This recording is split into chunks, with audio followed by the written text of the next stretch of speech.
Okay, let me do recording. Yeah. Okay. Here, if you want to create new advertisements, right, you can just create new ones, and then you can actually choose what you want to achieve as part of your advertisement, right, or as part of your advertising campaign. You want to choose, like, you want people to message you, you want to get more WhatsApp messages, you want to boost the post, there's more likes, and then you want to boost Instagram post, right? So you can actually do that on this Facebook Business Suite, or you want to promote your page, right, so that you get more likes on your page. So, but usually I want, because for my product is kind of like a bit more complex, I would rather people text me, right? So I want to get more messages, like people try to Facebook message me, and then try to find out more about my products. So I choose this. Now, this is something very interesting, right? So of course, this is your picture. I'm not going to change anything. This is by default. Of course, you can change your picture, right? So you can upload your own images and poster or whatever you want to let people see on your Facebook, and you appear as a sponsored ad, right? So this is a preview of your app. Now, the good thing about this is that you can also select how people can message you. Is it by WhatsApp? Because I've added our WhatsApp business account on our Facebook, so you can link it to your WhatsApp. You can also link it to your Messenger, right? So you can do that as well. You can select it here. Okay, now you can also custom craft your message, how people want to text you, so that they don't have to type, may I know more about your products?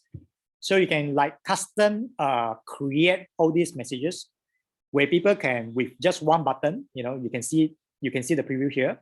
With one button, your customer can select how to interact with you on your advertisement, right? So this can be custom crafted message for your company, yeah, for your products that you want to sell online. And then the best thing is that based on your demographic, you learn about user profile, customer profile, you learn about persona, you learn about market segmentation, right? You know exactly where do you want to target your customer. And this is very important, yeah. Before you post it up, instead of post it up to the whole population in Malaysia from 21 years old to 65 years old, you want to be a bit more specific. And this way you can select your target, right? I want to, put up my ads to all gender, right? Regardless of men or women. Or I want to just target for men, right? Because I'm selling technology products. I'm selling men's product, for example, or I'm selling cosmetic, right? This gearing for women. So obviously you don't want to waste your advertisements on men, isn't it? Because they are very unlikely to buy cosmetic from you. So you can target all these things here. You can select the age group. Let's say from 21 years old to 40 years old, right? So they are likely to buy cosmetics from you. And then you can target the locations, right? I want to target I can target in Penang, right? I can just do a drop down list here. And then I can just drop my pin, and I can specify whether it's 25 kilometers within Penang or within certain areas, right? So this way you can select all the demographics details. And I want people, because I'm actually selling my routers, right? You know that Simplify also sell Wi-Fi routers. We actually want to target people who have more interest in mobile phones, who are ordering from GrabFood. They are craving for food. These are people who are socially active online, right? They are playing online games, right? Gamers would love to have super duper Wi-Fi routers at home, right? You cannot play games, but your router is like, wow, very chat. You can't play games, right? With you need to get a more decent routers, right? Wi-Fi 6 router, so that you're fast and furious, is you have the best internet quality at home, so that it won't disrupt your gaming experience. So people who play on online games are likely our target customer. And then once you're done, you save the audience, and then you go on. You choose how many days do you want to publish your ad, and how much do you want to spend, right? So let's say you want to spend 50 ringgit a day, and it tells you that with 50 ringgit a day, you can reach out to about maximum 3,000 people, right, with these advertisements. And then you click promote, and that's done. Well, you'll be charged on your credit cards or debit cards when you tie your cards. into this Facebook campaign, right, later on. So you get charged later on. So this is what we mean by advertisements. Okay, so this is really about how you create advertisements.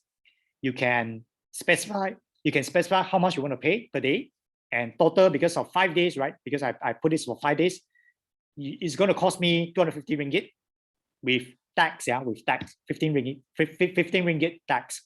That comes to a total of 265 ringgit for the entire campaign. Okay, so this advertisements. All this money will be paid to Facebook and Instagram. You got it?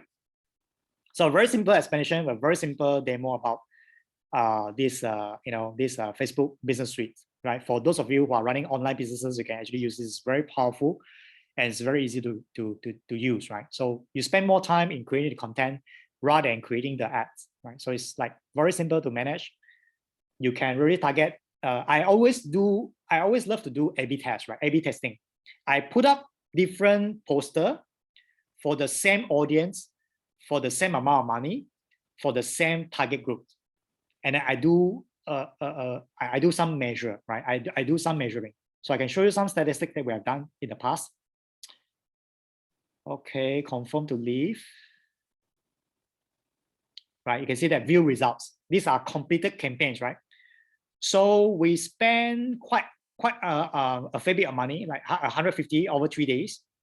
Then the reach is about 3,000 people have seen the post, and the engagement is not pretty good, right? So it's not good. Out of 3,000 people, only 13 people message you, right? So which is not very good, right? You can see that the post engagement activities, like people actually plays only 3 seconds of the video. 1,000 of your customer, 1,000 out of your 3,000 customer only play your video for 3 seconds. Okay, so it's like, what? I created a video, for 20 seconds, but people only watch for the first 3 seconds, and the most of it, right? And how many actually click on the link? Only 84 out of 3,000 people actually click on the link. And out of the 84 people, only 13 people message you. They click on the link and they choose to message you. There are only 13 people, 13 out of them, right? 13 out of 3,000 who actually message you. And the people who actually buys from you are, oh my goodness, it's going to be very, very small, right? It's probably one, okay, out of this campaign, right? So you spend 150 ringgit just to get one customer, one paying customer. So the cost of acquisition is very high. Okay, we'll come into that later on in a couple of minutes later. Okay, so let me go over the slides. I think it's getting quite late, right? So already 12 o'clock. Are you still following? Yes, sir. Yes. Huh? Okay, now let's go on. Right, transaction fee. Right, transaction fee. This is very commonly we see this with Foodpanda and Grab. Right, so they charge 25%. Actually, for Grab Food, yeah, they are charging both ways. They charge the passenger or they charge the consumer. I order Grab Food. They charge me. They charge delivery fee, right? So they charge me. And Grab Food also charges the merchants. The food store, the restaurants, the cafe who are providing the food. They charge 30% transaction fee. Wow, they are charging both sides. You see. So GrabFood is really earning a lot of money. Same for Foodpanda as well. So they are charging maybe 5% this delivery fee, right? or a fixed amount of fee, right? So they're charging 5 ringgit for delivery fee. They are charging me as a consumer. They are charging the merchants, the cafe, restaurants, the food store, food court for 30%, right? Let's say you order your food for 10 ringgit, you pay 10 ringgit. 30% of the 10 ringgit goes to GrabFood. Your merchants only get 7 ringgit. It's like, wow, how can I survive? And a lot of these companies couldn't survive. They rather not to do GrabFood. They rather to deliver themselves rather than going on board on GrabFood and Foodpanda, because these people are charging a high transaction fee. This is ridiculous, 30%, right? So it's like, my food only costs 7 ringgit. Because of the 30% fee, I need to sell you at 10 ringgit, right? For no reason, because GrabFood is charging me, 30%. Therefore, for a simple char kway teow, you can see that there's nothing less than about 10 ringgit if you order a char kway teow on on GrabFood or Foodpanda because of the high transaction fee. So my preference or my advice to all of you is that don't get any all of these GrabFood because they don't add values. Right? Rather than just showing the catalogs for you to order and to make payments online and to deliver to you, they don't add any particular values. And I don't think it's literally fair to give them a 30% transaction fee, right? And all these merchants are actually making peanuts. I don't think that these big merchants that you order from are making big money. No, they are not making big bucks. They are basically earning what they're supposed to, and they are probably earning what you are that they are selling on the store itself, like 7 ringgit because of the 30%. They have to really mark up the price to 10 ringgit. Okay, now freemium. Freemium is commonly seen in games or applications. Right, I think games especially. You download the game for free, like Pokemon Go, right? You download for free. If you want to, increase your level, you have to buy more Poke coins, right?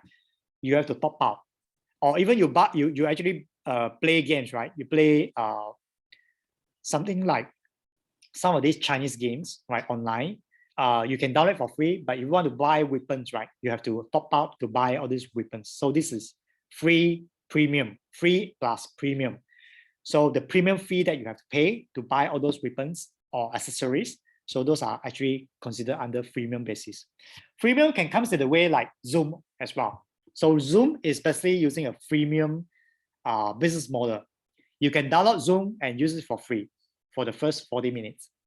If you want to go for premium plans, you get to sign up for this pro account, right, or enterprise account, and you have to pay extra $14. So that's freemium plus premium. So you can use it for free for basic features, and then you pay a premium to unlock extra features. So that's freemium basis. It's very commonly for software, for games, for software like Zoom, and also for maybe some other products, right, that you can find online, right? Okay, cell phone plan, right? This recurring basis. I don't talk more about this. Sometimes I would say that cell phone plan is very similar to subscription plan, right? So it's very similar, right? You sign up for 2 years and you pay 58 per month or 88 per month on the recurring basis, right? On the monthly basis. Utility model, right? Per usage basis.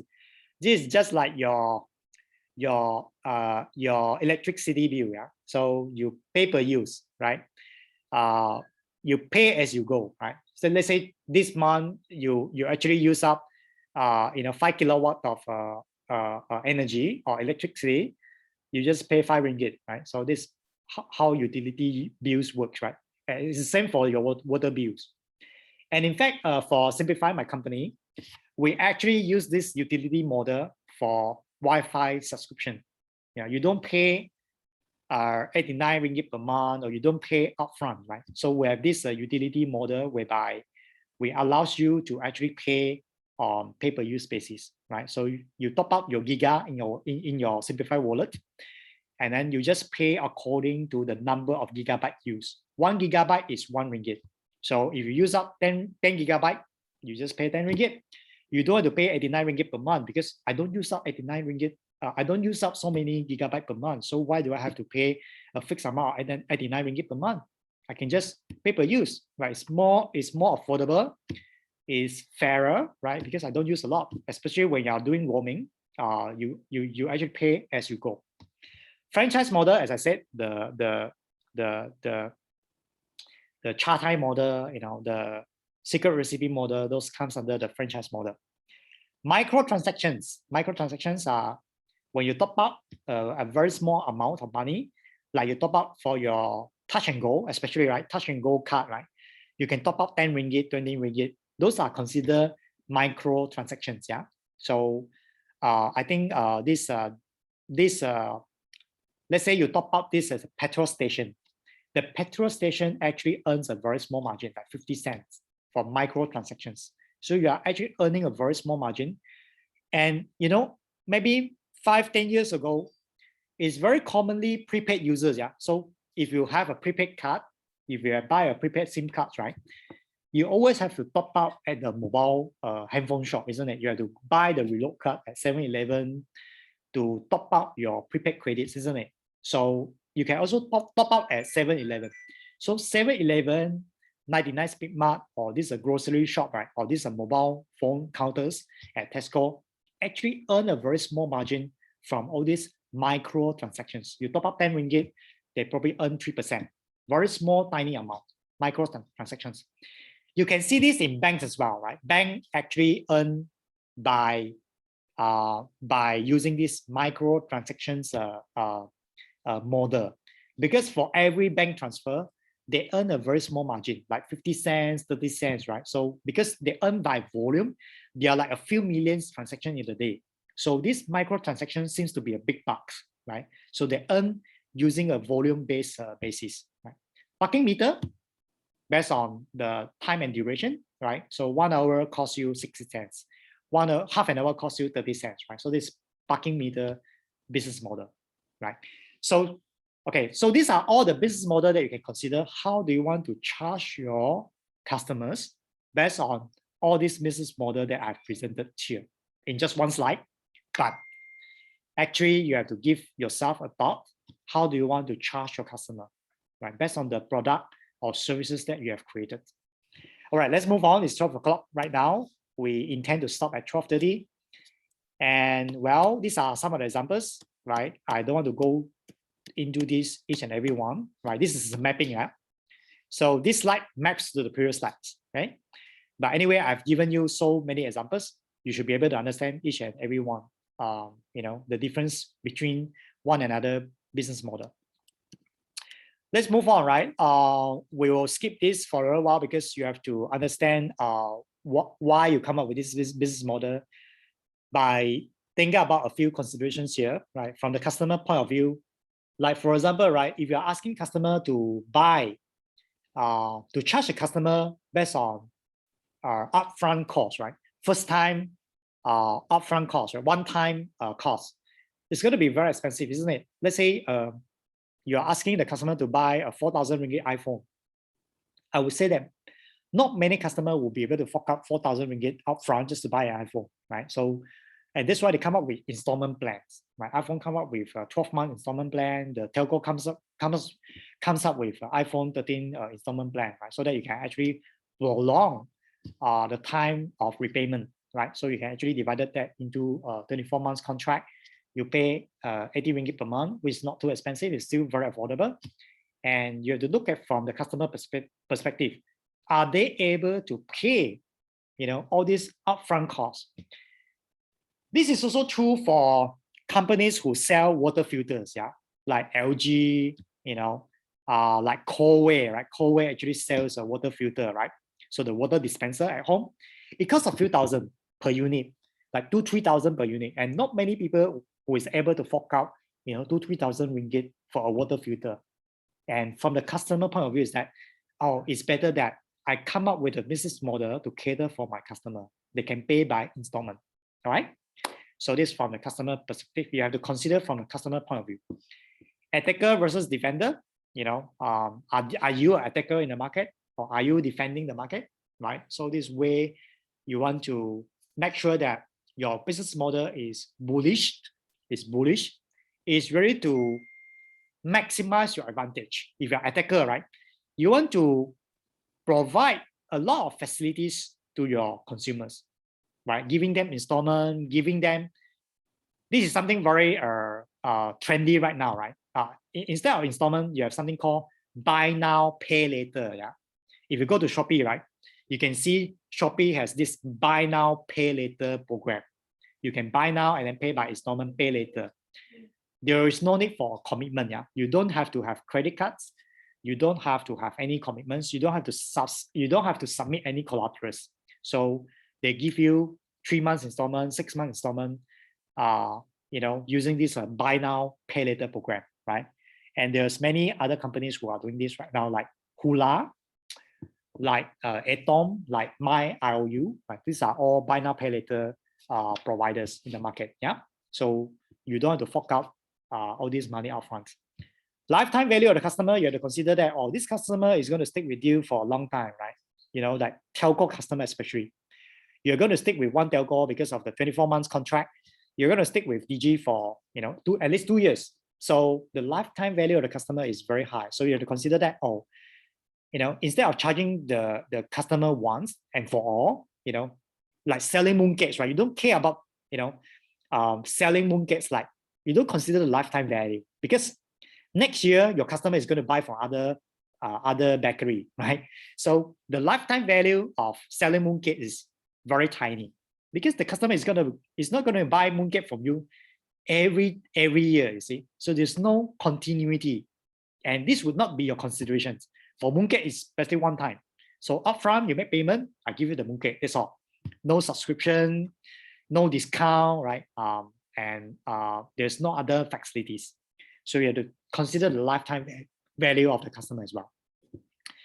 DMU and DMP, right? DMU, the decision-making unit, and the decision-making process, right? So how do they make the purchase? It's also as part of considerations of how do you want to design your business model, and the maturity of your products, right? Like iPhone, they don't care, they don't give a shit, right?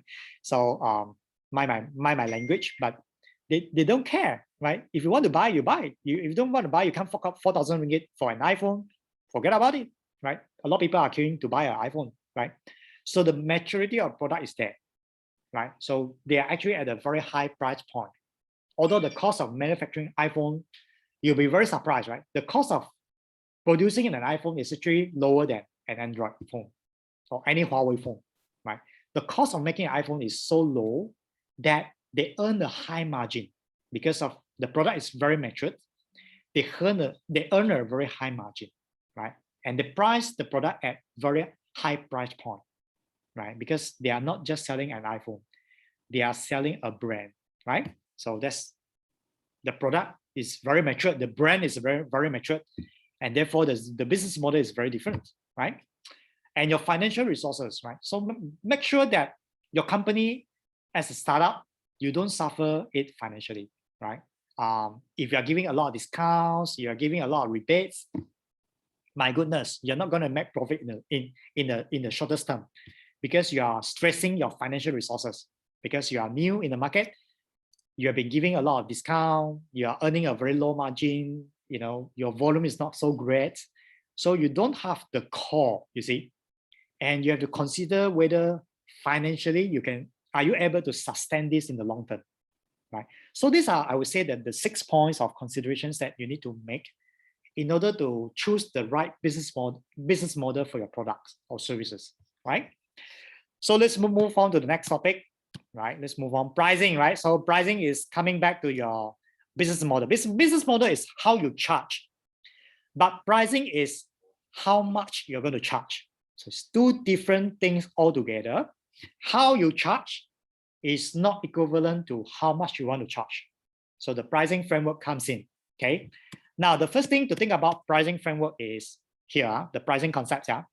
So I will let you watch Bill's video later on, because it's quite lengthy. Maybe it's faster that I talk through all these points. There are not too many points here. I think there's only six points here. The 6 pricing principles. Okay, the first principle here is about the cost. Cost should not be a factor in deciding your price, right? And that's why I said for cost-based pricing, right, is not encouraged. Like I buy this product for 50 ringgit and then I wanted to sell it at 60 ringgit. So don't do that. Don't do that for your products. You shouldn't take your cost as a determinant in deciding your price. And remember, your customer is paying for a value, right? Your customer is paying for the value of the products. They are not paying for the cost of the manufacturing the product, right? Remember this, yeah? So look at iPhone. The cost of building an iPhone is $200 US. $200 US, yeah?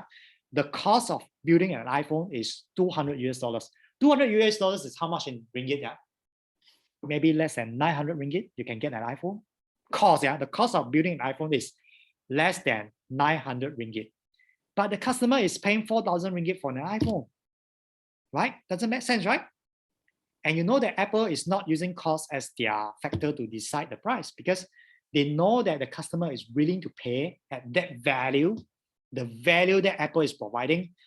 With iPhone, you have iTunes, you have Apple TV, you have a lot of other services like App Store and so on and so forth, right? That Apple provides, and the warranty, of course, and the quality of the device itself. But the cost is very low. But customer is paying for the value of that iPhone itself at 4,399 ringgit per iPhone 13 Pro, for example, right? So point number one is never price your product by looking at the cost. If you do that, it's better that you go to sell your char kway teow, right? So don't do that, please, right? We're not selling char kway teow, so don't do that, right? So second principle here is use the decision-making unit and the process, or DMP, decision-making process, to acquire a paying customer and to identify the price point. So if your customer is only likely to buy over the counter, that means they have to stand physically there to buy over the counter, then you have to employ a lot of staff, right? Like McDonald's, right? They used to employ a lot of staff, right? Standing in front of the McD counters to take the orders, because there's no way for McD to take the orders. There wasn't Food Panda 10 years ago. There wasn't Mac delivery 10 years ago. So the only place that you can order McD is over the counter. And McD is running a cost, right? So they have to hire a lot of people to man the counters, like 6 counters, before they put in the kiosk. So the decision-making or the decision-making process to buy the products over the counter is very expensive.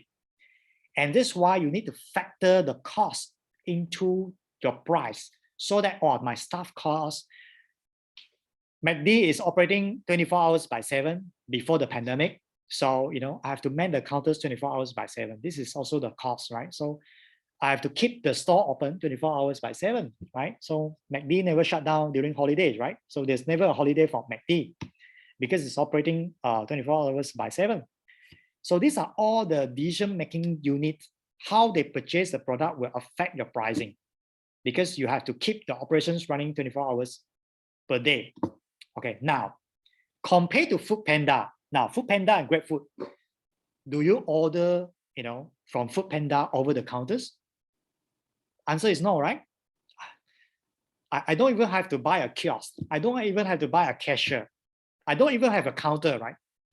And you can actually literally do the same thing, purchase the food online using Food Panda app on your own phone, on your phone, right? On your phone, without, paying a single cent to hire additional staff to man the counters, right? So the decision making, the purchasing, the way to purchase the item is very different, right? Compared to McD 10 years ago, we had to buy over the counters.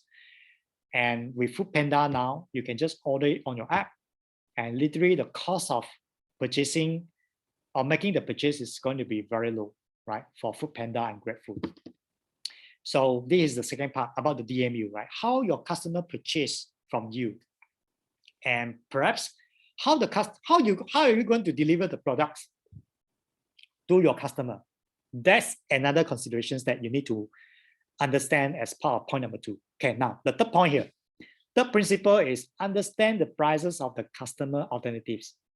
Okay, now, if you're selling fried chickens and KFC is selling fried chickens, if you're selling 5 ringgit per drumstick and KFC is selling only 3 ringgit 80 cents per drumstick. So guess where your customer is going to buy from? Who your customer is going to buy from? Obviously KFC, right? I don't have the brand, right? I'm selling more expensive than KFC, unless my fried chicken is a finger licking good. But otherwise, what makes you so different than KFC? And what justify you to have, what justify the customer to pay a higher price than, buying from KFC? Okay, so if the customer have alternatives, if you're selling bubble tea, you're selling KFC, you're selling consumer goods, yeah.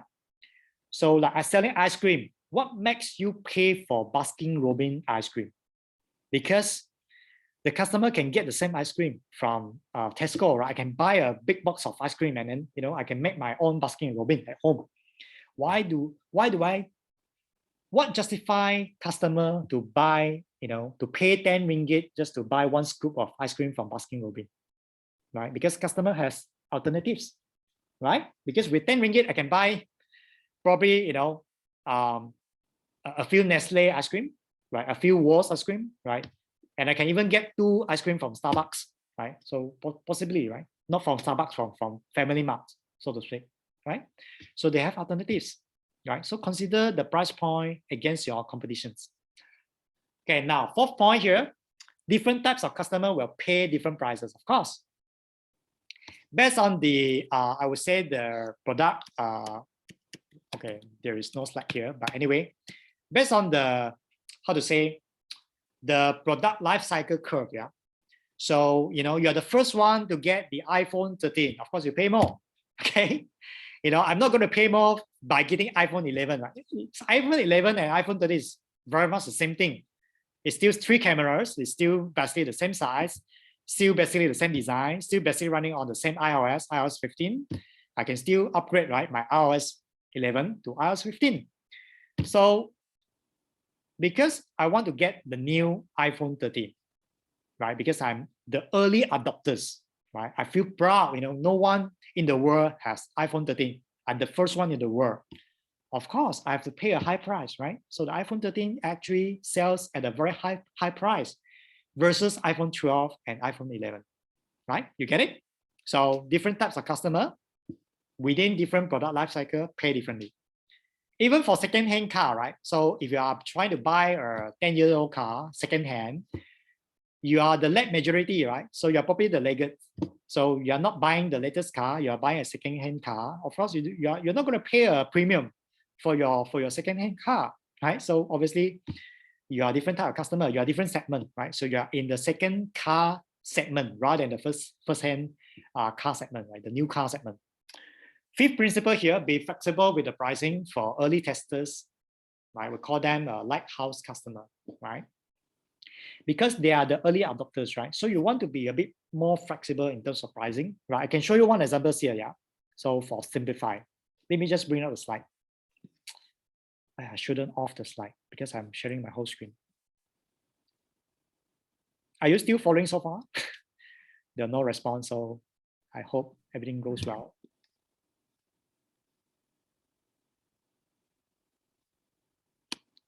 Let me just bring up my pricing slides.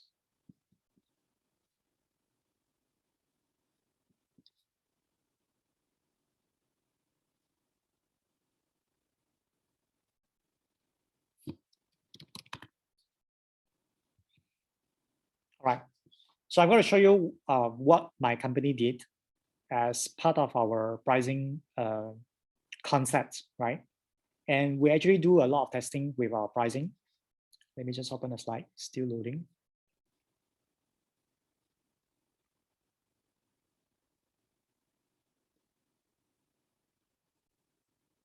Okay, our pricing strategy. So these are, well, I would say maybe confidential, but not so confidential because it's already been published. I think first of all is that you can see that we are, okay, let me just put it in the full screen mode. Okay, cool. Okay, if you look at this pricing, right, you know that we are in competition with all these telco operators, right? We're not the telco operators because we are actually subscribing with the telco at the discounted plan, and then we bundle it with our router, right? So the main thing is about our router rather than our internet plan. We're not selling internet plans, but because of this, we are doing some pricing analysis, right? So you can do the same, like what I did for my company. You can see that the basic internet plans, right? So these are my competitions. These are all alternatives. We have Unify, who is selling at 89 ringgit per month. We have Maxis Fiber is also offering at 89 ringgit per month. We have Digi is at 90 ringgit per month. These are all published rates. Yeah. We have also Celcom. Celcom is giving this wireless broadband at 7 ringgit a month at 25 gig per month. Yeah. So it's like, wow, 25 gig costs you 70 ringgit. This is more than like 2 ringgit and 20 cents, right, per gig of data. This is very expensive, right? And U Mobile also offers you maybe 30 gig at 89 ringgit per month, right? So this comes with a quota. And where do you want to play? So Simplify want to play somewhere in between, right? So I want to offer unlimited, but I want to be cheaper than Unify, Maxis, and Digi. So this is my price point, okay? So my price point is not at the cost, right? I never look at the cost. The cost for Simplify is like at 64 ringgit, right? If I price based on my cost, right, I can offer it at maybe 70 ringgit. I'll be making money, right? So I'll be making a very small margin. If I just do a cost-based pricing, it's not going to do anything good. So I decided to look at my competition, how my competitors price their internet packages. So I decided that, well, we go slightly cheaper than Unify, $1 cheaper. So we offer it at 88 ringgit per month. And the best thing is the value, right? What's the value for Simplify? Simplify gives you a free router, right? Another value is Simplify also gives you no contract plan. There is no contract. You don't have to sign up 24 months contract. We know people don't like contract. So there's no contract basis. You can return anytime, right? You can terminate anytime. Terminate, return us a router, and that's it. End of story, right? So there's no penalty, no deposit, no contract, no annual renewal fee, and you just pay 88 per month, which is cheaper, $1 cheaper than Unify, and you get the same service, right? So you know that 4G allows you to go perhaps more than 30 meg now in certain areas, and we let you select your own SIM card. You can choose Maxis, Digi, Celcom SIM card. It's up to you. Right? These are all the values that we provide on top of all these different telcos, because we are trying to sell our routers, not about pushing the internet plans, right? So the router itself, we rent it up because the router still belongs to the company. Because if you terminate it, the router will have to be returned to the company, right? So we don't give you the router, but we rent you the router, and the router comes with the internet plan, right? And the cost of that plan is about 64 ringgit per month, and we're actually selling at 88 ringgit, right? So it's 24 ringgit extra in our margin, right? It's very high margin here. So this is the basic plan, right? So this is how we price, and just to give you an example of how we actually do some competitive analysis before we actually come up with the price plan. So now, at first, I think we were doing this previously, right? In the past, is that last year when the pandemic struck, right? So nobody knows that you're going to last 2 years or 3 years, right? So nobody knows. This COVID-19, people say, oh, you'll be gone in a few months' time, right? Last year, right? But in March last year, we actually started the router rental program, not at 88 ringgit initially, but we offer this at 59 ringgit per month. It's not unlimited. It's only limited to 30 gig per month, right? So we're giving like 30 gig per month. There's quota, and we're selling at 59 ringgit per month, right? That comes with the router. So it's like doing some testing, right? Test water. We are testing the water. Now, after 3 months down the road, in July last year, July and August last year, so we decided to go the far end, right? People are complaining, hey, you should give unlimited lah, not 30 gig, because 30 gig is not enough. I got to do Zoom, I got to do online learning, I got to work from home, I got to do, a lot of things. Basically, everything is online, right? So at that time, so we decided to come up with a plan. So can you pay 99 ringgit per month? This is the unlimited plan. No quota, use whatever you want. You can use up to a few hundred gig per month. We don't care. But the cost is, the price is 99 ringgit per month. No contract, same thing. Free router, no contract. Everything is the same. But just that the quota has been increased to unlimited, right? So you pay 10 ringgit extra than your Unify, right? Because you can carry the router around, right? It's portable router versus Unify, where you can't carry the router with you, right? So if you decided to go back to work, or if you decided to go back to campus, you can carry a router with you. It's pretty small, and you can plug and play, right? As long as you have PowerPoint, you can just plug and play. Now, I think at the time, I think the customer is very receptive, right? So it's kind of like, wow, we have half of the customer signing up, right, to 99 ringgit plan. It's a bit pricey, but still there are customers signing up. We know that, well, at 99 ringgit price point, there's still people signing up, which is a good thing, right? Which is a good, you know that 59 ringgit definitely everybody will sign up. At 99 ringgit, half of the customer will actually, upgrade the plan. Okay, now, for those of them who don't upgrade the plan, what do we do, right? So we still have half of the customer who is still on 59 ringgit plan, but we don't want to keep them in the 59 ringgit category, you see. We want them to upgrade because we want to earn more margin, right? So what do we do? So what do we do next?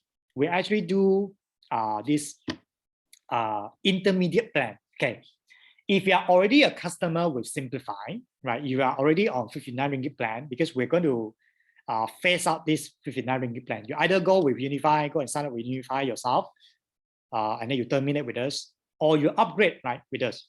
So now over the 2021, over the year, over the new year, right? So 2021. So we decided to come up with a 2021 program. So just over the new year, we come up with this program. If you top up 21 ringgit, right, you get unlimited plan. Hey, this is not bad, because why? For the existing customer, they are paying 59 ringgit right now. They top up additional 21 ringgit, right? And they get unlimited, right? I don't have to pay 99 ringgit, right? This is all the marketing psychology here. So I don't have to pay 99 ringgit just to top up to unlimited plan. Now, if I'm already an existing Simplify customer, I top up 21 ringgit extra, just valid for a short-term period, for 14 days over the new year, during Christmas and New Year. So we do this. If you convert yourself, you upgrade it during that period of time, you pay 80 ringgit per month, you are entitled for unlimited plan. Right? So these are special plan, and immediately everybody actually upgrade from 59 ringgit to 80 ringgit, right? So literally to say that, we are doing testing. Yeah, coming back to my slide previously, we are doing a bit of price testing here, right? A/B price testing, right? This is what we did, right? So we do 59, everybody sign up because it's so cheap. We do 99, half our customer upgrade, half remains at 59. But in order for us to move the 59 to pay higher price, we actually come up with an intermediate program, right? So if you're a customer, then you actually top up 21 ringgit, right? You don't have to pay 99, you pay 80 ringgit. We still make some margin, right? And everybody just sign up. So now, literally, we do not have customers who are actually on the 59 category. So everybody is either on 80 ringgit plan or the 99 ringgit plan, right? So of course now we're also selling the 88 ringgit plan and also the 98 ringgit plan. So there's especially different price point that we are testing out. And obviously, I think the sweet spot is between 80 ringgit to 99 ringgit. So this is the sweet spot where the internet consumer is willing to pay at that price point to subscribe to unlimited internet service at home, right? That comes with the router. Okay, so this is what we did, right? So, and this is principle number 5. Yeah, so with one more principle to go, then I'll let you go. Yeah, so because we can cover the lifetime value and the COCA in the next lecture, because after this, very much we are done. Yeah, we are already in step number 19. We have 4 more weeks to go. This is week 9 or week 10. I can't remember. Week 10 probably. We have 4 more weeks to go, and we definitely have time to finish up your presentation later on, right? So last point here, it is always easier to drop the price than to increase the price, right? So it's always easier to give discount, right? To give rebates rather than to increase the price, right? Look at iPhone. iPhone always decrease the price because their price point is so high. It's always easier for them to come down to the market. Yeah.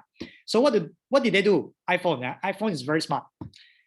Apple has created iPhone Pro, iPhone Pro Max, right? Maximum. Yeah. So you pay a very high price.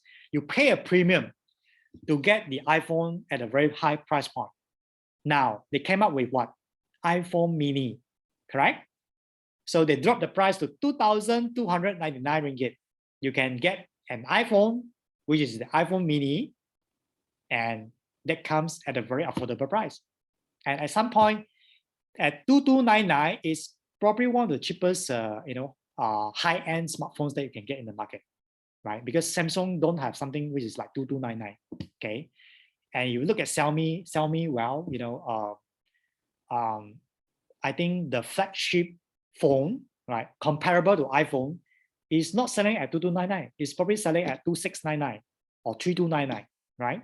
So if they can offer 2299 for the iPhone mini, then wow, you know, it works because it's so easy, because they know that the cost of producing an iPhone is $200. It's about 900 ringgit, and they're selling at 2299. You know how much margin they are making? They are making double the price, right? So they are making double for selling even an iPhone mini to you. They are still making money.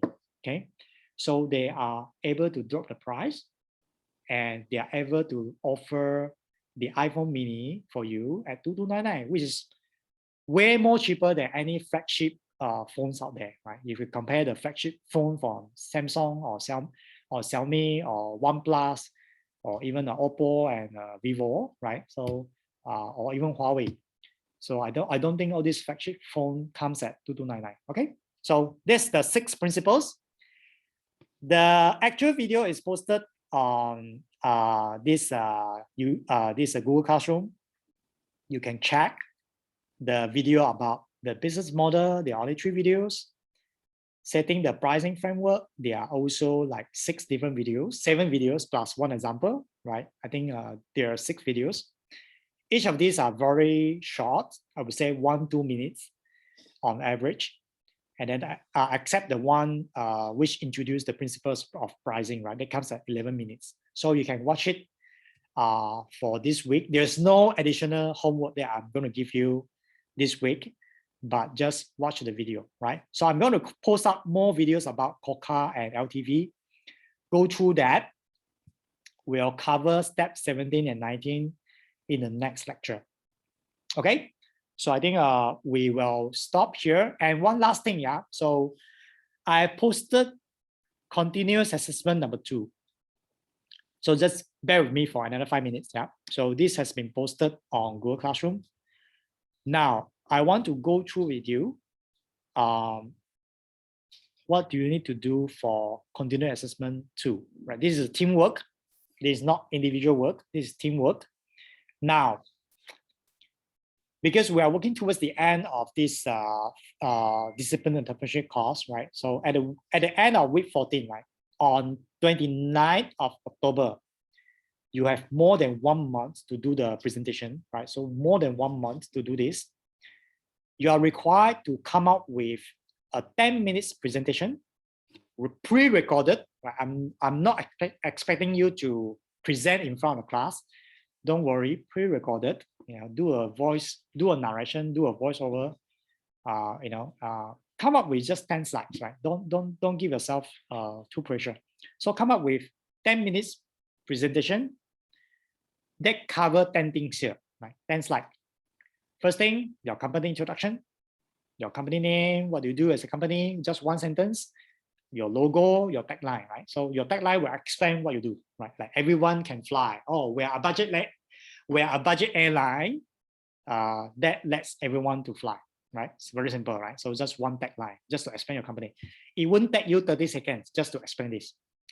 Second thing is your target customer, right? You have done your user profile, right? Your end user profile, you have done persona, you understand the user pain points, right? So just come up with 1 slide to explain your user. You can talk about your persona, right? So I'm Mary, you know, like what I talk about Eugene, right? So in the last lecture, we talk about Eugene. You know, Eugene is a college, STPM graduate. He's looking to join MBBS program. You know, remember last week? So just come up with the persona, right? So these are the pain points. After that, the market segmentation. Why do you select this market? Talk a little bit about your market segmentation. Talk a little bit about your beachhead market, right? Subsequently, do the TAM, right? So do the market sizing. Now, what is the total addressable market for your beachhead market? We have done that already. Just cut and paste, expand, and then provide a few words, right? Just to describe your beachhead market, right? So my market is to target, the B40 group, the low income group, right? So you can actually expand what's the target market size. You know, half of the population in Malaysia is actually under the B40 group, but now they call it B50. Yeah. So if you just do a Google B50 group, now because of the pandemic, more people in the middle class are falling into the B40 group, so that they increase to B50 now, right? So it's kind of wow. Half of the population in Malaysia, half of the families in Malaysia are actually falling into B50 group, the low income group right now, right? So this is very alarming. And my target market is to address the B50 group, right? So give a sizing. I think we have done that in the past exercise. The high level product spec, what are you selling, right? So after talking about the market, talking about the customer, so what exactly are you selling? Your solution, your products, your services, and then talk about your product specification. This is where you need to spend some time, and then talk about a few points about your value propositions, right? So what makes you so great in comparison to KFC, right? We met the best crispy chicken, right? The Korean chicken, right? Which is like super best, right? The best in town, right? KFC couldn't fight with us. That's your value proposition, right? So a few points about your value propositions. This is where you probably need to spend 2 to 3 minutes talking about your products, because it's very important.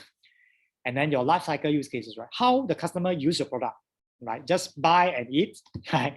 So is there any special things that that the customer can use it for, right? Then after that, you chart your competitive position. We have done it last week. Last week we talked about your defining your core, right? So where is your core, your differentiation? And in step number 11 is about your competitive position, right? Where do you chart yourself in comparison to your competitors? After that, your customer acquisition strategy, right? Last week I also show you how to acquire customer on the website. How do you design your process to acquire customer, right? And then this week we talk about business model, right? So we just spend about more than 1 hour talking about business model and pricing, right? So how do you charge the customer? What's your business model, right? Are you going to offer this as a franchise, licensing, or is one-off model, pay per use, or by subscription, right? So it's up to you to propose. So how do you charge your customer, at what price point, right? So we're offering this at 98 ringgit per month. This comes as a subscription model, and this is how I make money, right? And then later on, right, this comes to the last 2 points, yeah. So we haven't covered this. How do you scale your business? How do you get from your first 10 customer and then scale it to get your first 1,000 customers, right? In the next 6 months, for example, right? So scaling, we haven't come to that. Do not worry about this topic yet. We'll come to that in topic number, where's the topic? Let me see. This is where in topic step number 23. Prove that dogs will eat the dog food. Okay. So in DIN24 is very interesting because it's very cartoonish. Yeah? So they always use all this term. Prove that your customer is buying from you. Right? You can scale not just to 10 customer, to 100 customer, to 1,000 customer, to 10 million customers, right? And that's how Pokemon Go scale. How when you sell iPhone, obviously all companies went through all these steps, right? These are all the baby steps that every single company will have to go through, right? And lastly, about the financials, right? Financials. Are you running a sustainable business? Right? Your financials. What will be the margin? Like you're making, let's say, 24 ringgit per month, per user, per product, right? If you sell one iPhone, you make 800 ringgit, for example. If you sell 10 iPhones, you make 8,000 ringgit, right? If you sell 1 million iPhone, you probably make 80 million, 800 million ringgit, right? So if you sell 1 million iPhone, for example, you are making 800 million ringgit. So these are all your financials. And then of course you may say that, I spend 200 million on R&D, I spend 200 million on marketing, and the company is going to make 400 million, right, over 1 year, because I sell 1 million iPhone in just 1 year. So I'm able to make 400 million profit in 1 year. So it's very easy to calculate later on when it comes to financials later on. Yeah. So I will show you how to calculate that. Do not worry. There's a template for it. There is a template for it, right? So do not worry, because you just go to this Google spreadsheets. You can just financial plan or business plan. There is a template for it, right? So you don't have to worry about financial plan at this point of time, right? So in fact, you can already start your preparing your presentation slide, right? From point number 1 to point number 8. Even right now, you can start preparing for that. You have more than 1 month to submit this because the due date is actually on 5 p.m. Friday on 29th of October. And how you submit this is actually pretty much the same as design thinking. You just need to pre-record the video, publish on YouTube, and provide the YouTube link in Google Classroom. That's all, right? So upload your video to YouTube, publish it as unlisted or public. It's up to you. If you are selling something like, oh, this is something very new in the market, I don't want people to know. So publish it as unlisted video. Share the link in Google Classroom, right? And then I'll let people to comment. We open up for Q&A on Google Classroom, and then I will evaluate your presentation based on your 10 minutes video, right? So nothing goes beyond 10 minutes video, right? Try not to go beyond 10 minutes, right? Because you have to really train yourself to be concise and precise, yeah? Okay? So, all right. So any questions so far? We'll stop here. And this carries 20% towards your final grade. The quiz carried 20%. Talking about the quiz, yeah. So we're going to release the quiz marks on Friday because there are students who went for vaccination. They have not taken the quiz yet. So the last batch who will take the quiz is actually tomorrow. We will have to wait until Friday to release your marks, right? So do not worry. We will actually give you the marks. So the quiz carried the 20%. Those are individual marks. And the presentation will carry additional 20%, right? So another 60% is basically the final report, right? So without the presentation, there is nothing to write, all right? So make sure you deliver whatever that you need to do on the weekly basis, and you can basically come up with your final report pretty easily, right? Just cut and paste, put everything together, and then submit, right? So that carries 60%, right? I would say that do the presentation first, and then worry about your report later. Okay, so you have time to do that. So you can start working on presentation, and we'll worry about the report later, right? Because report is 60%, right? So I don't want to stress you right now because I think for me, even if it's 60%, report is something for me. I mean, that's the easiest thing to do. With your presentation, with your weekly submissions, the report is just like, oh, you just cross one eye and then cut and paste, put it into a report and then submit, right? I don't think there's any additional things that you require. The report has the same format as this one. Basically, the report will cover all these sections. Same thing, right? You're not expected to write a different report, right? It's going to be the same thing, okay? So that's all for today. And I will step back for Q&A. If you have any questions, you can step back to ask. If not, then we will adjourn the class, right? I guess your blood sugar is running low, like me. Maybe you need to refill, go for lunch, and then we will take it as it is, right? Thank you so much, everyone. Stay inspired, right? Stay safe. Thank you, sir. Bye.